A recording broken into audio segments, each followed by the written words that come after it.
We are making a slow cooker recipe that tastes fancy, sounds fancy, but it's so easy to throw in your crock pot.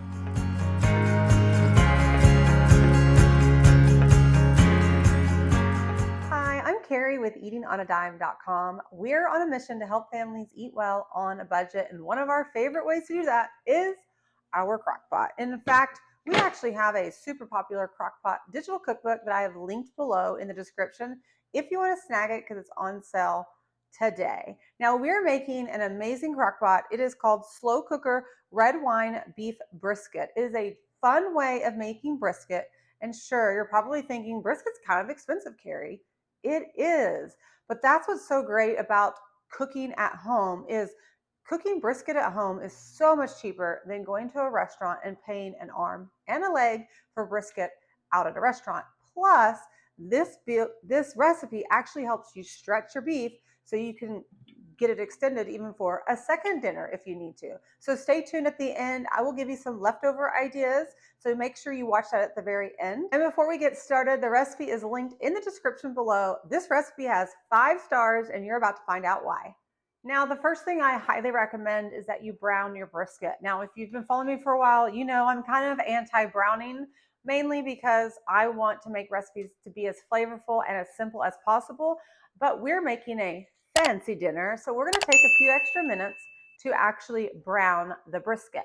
Now, you can just do that on your stovetop with a skillet, but today I am using a multi-cooker, and I will include a link for it. And a multi-cooker is not just a slow cooker, it also will brown and bake and saute. So we're going to brown it straight in the crock pot, which my favorite thing about it is because now I don't have an extra pan to clean.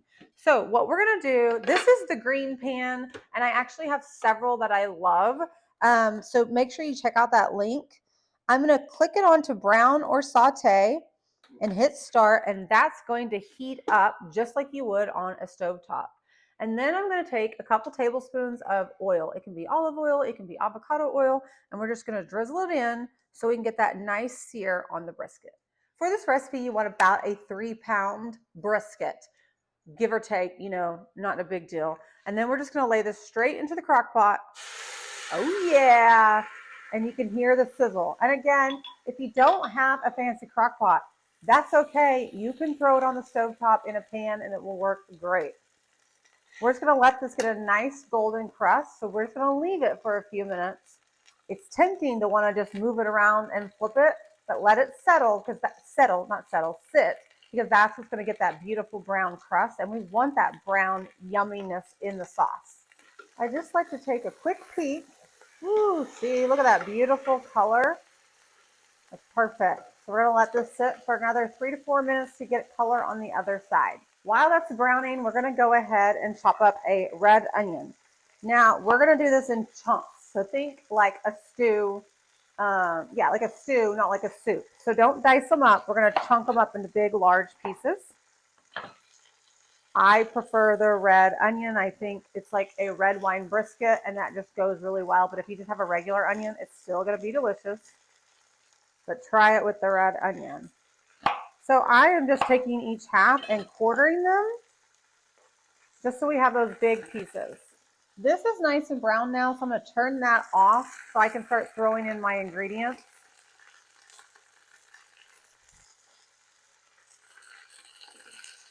There we go.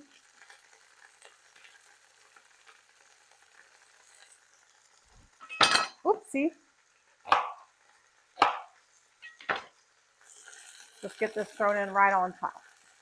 Now, I totally forgot a step. You don't have to do this step, but I like to do it, especially if you're on a pan with your beef. You can remove the beef. I'm just going to lift it up and pour in 1 cup of that red wine or cooking wine, or you could even do like a red wine vinegar.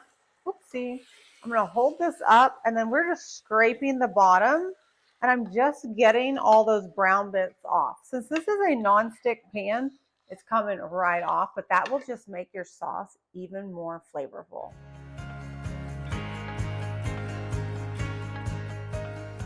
Now we need carrots. Hey, I actually caught it. Get excited. About 4 large carrots. We're going to peel them. Now, of course, you don't have to peel them. You could just wash them and leave the peel on.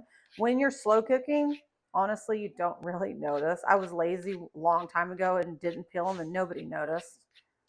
But to make sure you wash them at least. Then we're just going to cut them into chunks. Then you want to cut them into large chunks, like about 2 inches-ish. Don't stress about it. And we're just going to toss them in. You don't need to cut them in half or anything. We want them pretty big so that way they don't fall apart and get all mushy while that brisket is slow cooking and getting tender. Another trick is you could leave them out and not add them until closer to the end.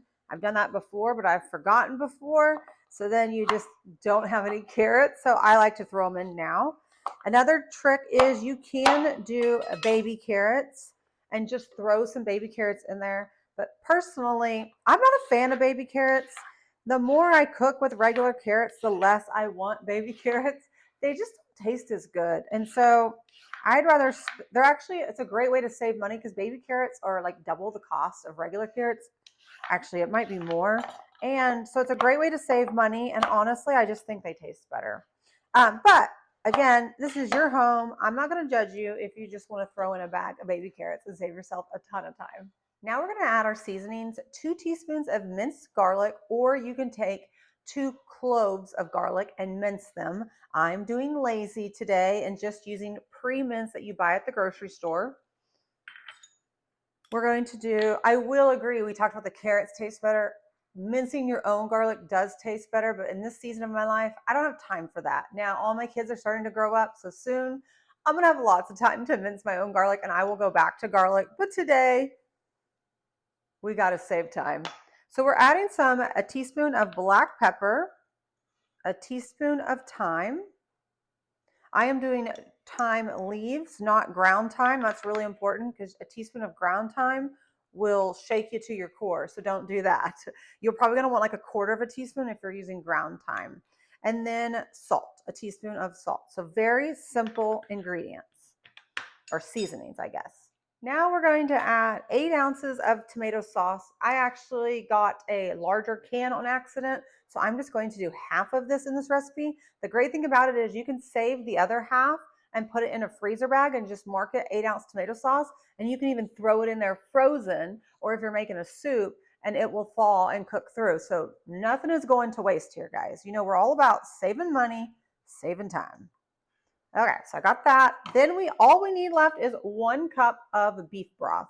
I highly recommend you use broth. You know, sometimes I'll tell you when you can use water, and you can use water, but I think since this is so much emphasis on the sauce and that red wine flavor, I would definitely do the beef broth.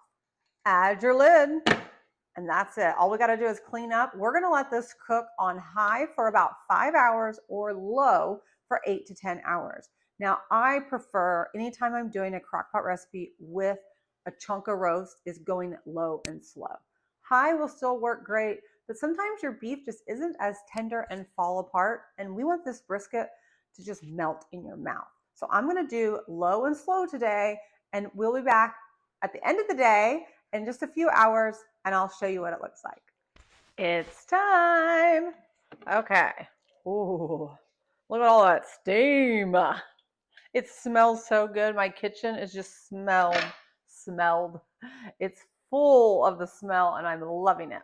Okay, so now we're going to do is make the gravy. This is very important because who cares about a red wine sauce if you don't have a gravy? Especially because I love to serve this like mashed potatoes. You can also do rice. You can also do egg noodles. But this sauce is delicious even over like some steamed green veggies. So you could add a little green veggie in there as well. Now, if you don't have a multi-cooker, what you can do is actually pour about a cup of liquid out into a saucepan and do exactly what I do, and then boil it on your stovetop to thicken it up. Now, to get that full instructions, remember the recipe is linked below, and we tell you exactly how to do that on there. So if you don't have a multi-cooker, you can still do this. But if you have a multi-cooker, you're going to take a half a cup of cold water. Very important that it's cold, with about 2 tablespoons of cornstarch. Now, cornstarch is a thickening agent, but if I were just to dump this into the crock pot, it's going to actually be clumpy and, quite honestly, disgusting and weird looking. So you mix it with cold water to get it to dissolve, then you pour it into your hot liquid. So we're just going to whisk this together until all of that is dissolved. I kind of like to tilt it, make sure there's none at the bottom, and we're good. Now you can pull everything out, but I'm just going to pour this around the roast. And then I'm just going to use a whisk just to get it distributed out. I'm not like whisking it to get it perfectly. Now this will help it thicken, and we're going to let this sit. So I turned this on to saute, and we're going to let this come to a boil to thicken. But while it's doing that, let's go ahead and remove the brisket. That means it's good if it's falling apart, so we can shred it. And if it's falling apart, you know that it is good. Everyone say hi to Rio because he wants to make sure you know. Actually, that might have been Rosie that they're here. But look at that. Super tender brisket that's literally falling apart. So I'm just going to use 2 forks to get it. But I mean, it's literally like no effort. It's falling apart. So that's amazing. Then you're just going to put this back into the crock pot and allow it to thicken. If you're worried about your vegetables getting too soft, you can remove them while you're boiling them. But honestly, I don't really care. I like my carrots nice and soft and falling apart, just like I like my meat. So I'm perfectly fine with that, but I just want to let you know that. So I'm going to finish shredding this, and then we're going to add it back into the pot because I like to let it get all soaked up into that, because like when you cook a roast, most of that flavor is on the outside, but when you open it up and put it back into that gravy, you're getting even more of that flavor with every single bite. Now that it's shredded, we're just going to add it back in. And again, I shredded it, but you can actually slice it if you want to cook it less. I want to mention that some people like slice. I'm just going to slide it off. What am I doing? And this is the fat that I took off of it, so that's why it's over here. But if you like sliced brisket, you can slice it, and you don't have to cook it as long. You can take off a good hour of cooking time, and that way it's more sliceable. It'll still be really tender, but it will be sliceable and not quite as fall apart for yourself. But honestly, even if it's falling apart, you can take a big, large knife, kind of like a bread knife, and that will help you saw it through, and it'll still be super tender, almost falling apart, but it'll be in slices. I turned it off because it's a roaring boil, but I wanted to show you what it looks like. See how it has a little bit more of a gravy consistency, and as you let it cool, it will actually thicken. So don't panic. We're going to let this cool a little bit while we get our sides together, and then you'll be ready to eat. So I'm just finishing adding on to a platter just for serving purposes, just because it looks prettier. Now, if no one's coming over for dinner, we're eating it straight out of the crock pot, let's be honest. But it is kind of nice to serve it up on a really pretty platter. And then my favorite thing is to take more of that gravy and just drizzle it right on top.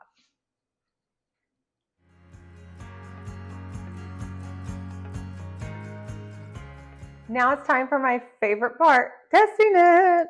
We're going to start off with the carrot. Oh, I got a little meat in there too.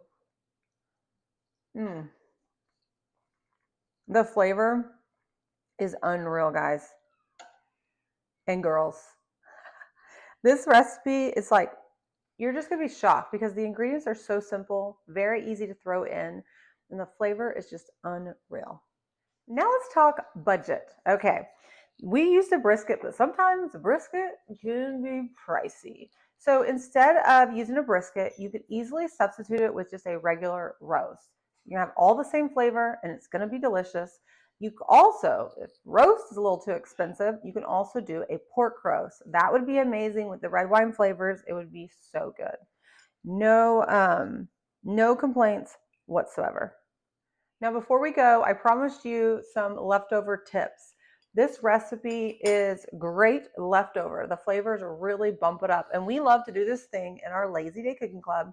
If you don't know what I'm talking about, I'll leave the link to our club there. But it's where we teach people how to save a ton of money and a ton of time just by using their crock pot.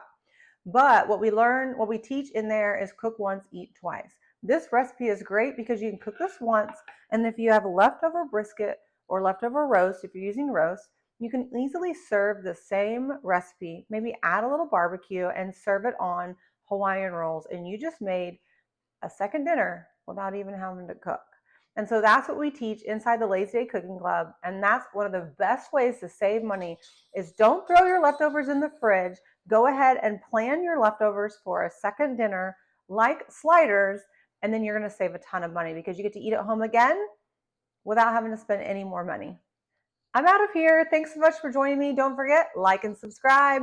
We have a ton of you who are not subscribers yet, and you really should be, especially because we're getting in the fall season. It's coming, and that means everybody's going to want to bust out their crock pot in the fall and the winter season, and we have some amazing recipes coming. So like and subscribe. Don't forget to grab the full recipe linked in the description, and we would love it if you would leave a review. We love hearing from you, and we always strive for 5 stars. Okay, friends, I am out of here. I'm going to grab another bite. Thanks so much for joining me, and I will see you next time in my kitchen for another delicious family-friendly recipe.